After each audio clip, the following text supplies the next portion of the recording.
that boy really enjoys making a lot of noise while he's playing with his toys in the soil. Hello and welcome to another episode of Talk Like Debbie. Hope you got all of that. Today we're focusing on a diphthong.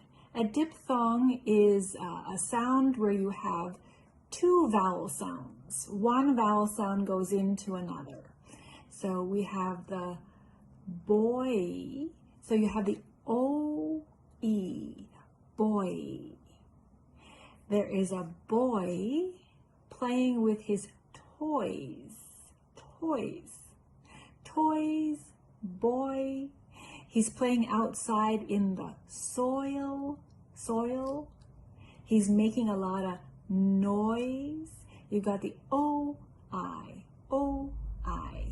toys, boys.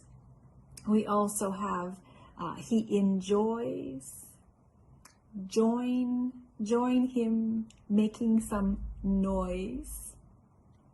If you want to boil your soy, I don't recommend eating soy, but I know a lot of people like soy, soybeans, soya sauce, soy in tofu. Royal, there are a lot of royals in England, and many people are loyal to the royals. There are a few of your oi sounds today. Hope you're having an awesome day. Subscribe to my video and we'll see you on the next one.